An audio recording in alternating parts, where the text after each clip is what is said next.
Hello दोस्तों, नमस्कार। कैसे आप लोग? उम्मीद करते हैं मस्त होंगे, ज़बरदस्त होंगे। तैयारी आपकी बढ़िया चल रही है। तो आज का हमारे जो टॉपिक है बहुत इंपॉर्टेंट टॉपिक है, जिस पे हम लोग बातचीत करने वाले हैं। क्योंकि कोई भी एग्ज़ाम होता है कि हमारे पास इतना, जितनी भी हम तैयारी कर लें, कुछ भी कर लें, लेकिन 100% हम श्योरिटी नहीं दे सकते कि एग्ज़ाम हमारा क्लियर हो जाएगा। तो ऐसी कंडीशन में एक टेक्निक काम करती है, जिसको हम कहते हैं तुक्का। तो आज की वीडियो में हम बात करेंगे कि अगर यूपी टेट की परीक्षा आप देने जा रहे हैं कि 3 या 4 जुलाई को, तो उसमें तुक्का कैसे लगाएं। ठीक है ना। तुक्का देखिए, कोई टेक्निक नहीं है, कोई मेथड नहीं है, बट ये है कि उसमें कुछ प्रोविजंस ऐसे होते हैं, कुछ पॉइंट्स ऐसे होते हैं कि अगर जिनको ध्यान में आप रखेंगे तो आसानी से आप तुक्का लगा के अच्छे मार्क्स आप गेन कर सकते हैं। ठीक है। तो बस उन्हीं सब पॉइंट्स पे आपको डिस्कस करना है, बातचीत करनी है आपसे। बस आपको यही देखना है कि 5 या 6 7 पॉइंट्स को हम फॉलो करके आसानी से तुक्का लगा के अच्छे मार्क्स ला सकते हैं। बट ये ध्यान में रखिएगा, तुक्का हम तभी अच्छे से लगा सकते हैं जब हमने अच्छे से तैयारी किया है, बहुत सारी चीज़ें हमको पता है। लेकिन आंख बंद करके तुक्का आप लगाएंगे तो मान चलिए कि आपके एग्ज़ाम में नंबर आने के चांसेस बहुत कम हो जाएंगे। तो ऐसी कंडीशन में आपको देखना है कि तुक्का हम कैसे लगाएं। कुछ साइंटिफिक पॉइंट्स रखे गए हैं जिससे हम आपसे बातचीत करने वाले हैं। तो देखते हैं वो पॉइंट्स कौन कौन से हैं, वो मेथड कौन कौन से हैं, वो विधियाँ कौन कौन सी हैं जिसके माध्यम से तुक्का लगा के आसानी से एग्ज़ाम को हम क्लियर कर सकते हैं। ठीक है। तो उसमें देखते हैं। देखिए, तुक्का क्या है, अब हम देखेंगे स्मार्ट तुक्का टेक्निक क्या है। ठीक है। तो सबसे पहले आपको क्या करना है, जब आप तुक्के की बात आ रही है, जैसे आपने एग्ज़ाम दे रहे हैं, एग्ज़ाम हॉल में बैठे हैं, करने के बाद 50 से 60 क्वेश्चन आपने क्लियर कर लिया है, उसके बाद अब आपको नहीं आ रहा है, तब यही चीज़ें होती हैं कि अब आपको तुक्का ही लगाना है, कोई ऑप्शन नहीं बचता है। तो सबसे पहला जो आपको काम करना है, एकदम इम्पॉर्टेंट काम करना है, तो सबसे पहले गलत विकल्प को हटाएं। ठीक है। तो इसको हम क्या कहते हैं, एलिमिनेशन टेक्निक। Elimination technique. तो इसको यूज करके आसानी से जब आप गलत ऑप्शंस को हटा देंगे तो आपके सामने क्या बचेगा, केवल राइट ऑप्शंस। अब ऐसा तो नहीं है कि 3 गलत ऑप्शन आप हटाएंगे, वो तो हो जाएगा क्लियर, क्वेश्चन हमको आ रहा है। बट कभी कभी होता है कि एक क्वेश्चन तो 100% है, जो ऑप्शन होता है वो ऑप्शन तो नहीं होता है, कहीं से भी उसका दूर दूर रिलेशन नहीं होता है आपके क्वेश्चन से, तो उसको आपने हटा दिया। अब आपके सामने 3 ऑप्शन बचे। 3 ऑप्शन में से जब आप थोड़ा सा ध्यान लगाएंगे, थोड़ा सा वर्क करेंगे उस पर, थोड़ा सा अपने माइंड को रिकॉल करेंगे, तो ऑटोमेटिक वो चीज़ें आ जाएंगी कि ये ऑप्शन है या नहीं है। एक को आपने और हटा दिया, अब बचता है कि 50-50% चांसेस बचे हैं, क्योंकि आपके सामने जो ऑप्शन बचा है वो 2 बचा है। 2 में 50% चांसेस होते हैं सही होने की और 50% चांसेस होते हैं गलत होने की। तो इसी को हम कहते हैं एलिमिनेशन टेक्निक। ठीक है।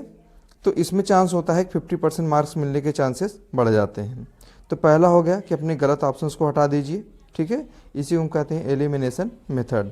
दूसरा क्या है,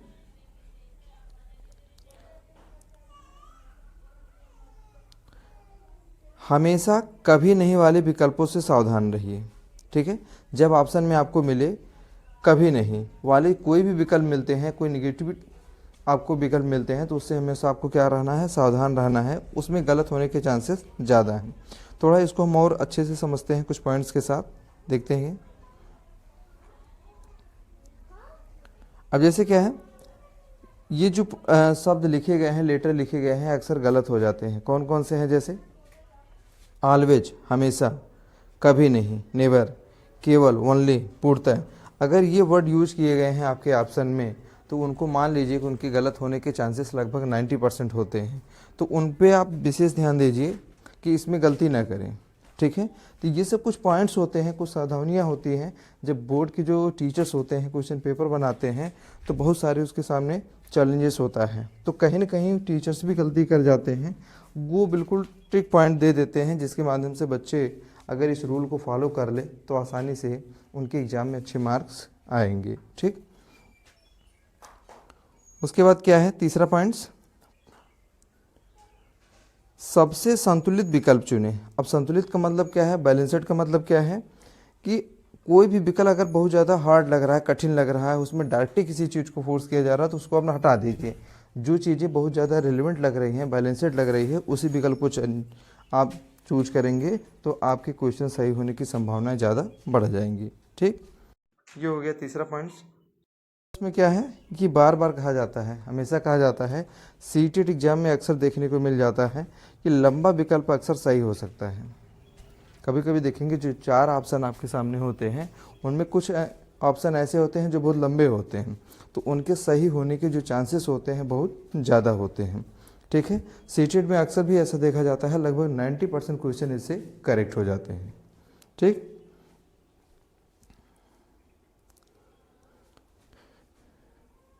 एक, अब पांचों में क्या है, एक जैसे 2 विकल्प दिखे तो ध्यान दें।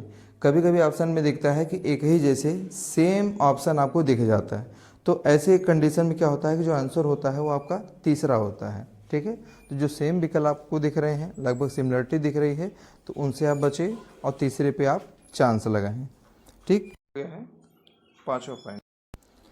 अब देखिए, अगर आप बाल विकास को हल करने जा रहे हैं, किसको करने जा रहे हैं, बाल विकास में शिक्षा शास्त्र में अगर तुक्का लगाने आप जा रहे हैं तो उसमें विशेष पॉइंट्स हैं, कुछ रखे गए हैं जिनको आपको ध्यान में रखना है और उसके माध्यम से आप अच्छे से नंबर लाएंगे। जैसे पहला क्या है, चाइल्ड ओरिएंटेड।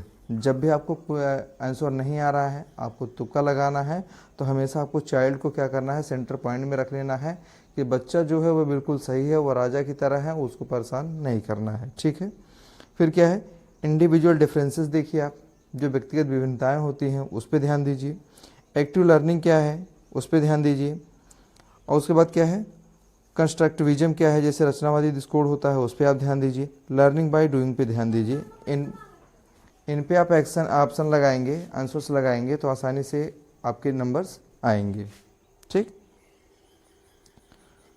अगर आप भाषा के क्वेश्चंस को हल करने जा रहे हैं, किसको, भाषा के, भाषा कहने का मतलब हिंदी या संस्कृत करने जा रहे हैं, लिटरेचर इंग्लिश करने जा रहे हैं, तो यदि व्याकरण का प्रश्न आ रहा हो, किस पे हम बात कर रहे हैं, व्याकरण का, तो सबसे शुद्ध और व्यवहारिक विकल्प चुने, जिसको जो लगता है बिल्कुल सबसे शुद्ध हो, जो व्यवहारिक है, उस पर आप आँख बंद करके लगा दीजिए, वो सही होने के चांसेस ज़्यादा हैं।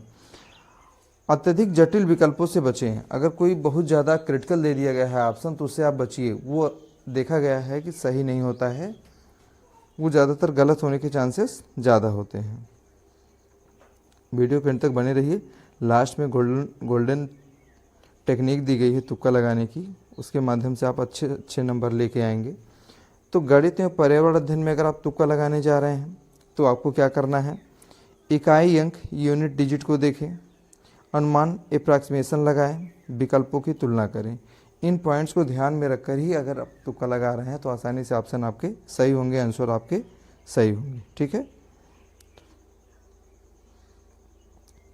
ईवीएस में, ईवीएस बहुत छोटा सा पॉइंट होता है, उसमें क्या होता है, हमेशा इन्वायरमेंट को ध्यान में रखिए। वैज्ञानिक और तर्क संगत विकल्प चुनिए। अगर कहीं पे साइंस की चीज़ें कही जा रही हैं, कोई लॉजिकल चीज़ें कही जा रही हैं, तो उस पर आप आंख बंद करके लगा दीजिए, ऑप्शन आपके सही होंगे। ठीक, मैं जितने रूल्स आपको बता रहा हूँ, अगर इसको आपने ब्लाइंडली फॉलो कर लिया, अच्छे से फॉलो कर लिया, एक बार 2 बार आपने वीडियो देख लिया, तो 100% है सीटेट या यूपीटेट में अच्छे नंबर्स आप लेके आएंगे।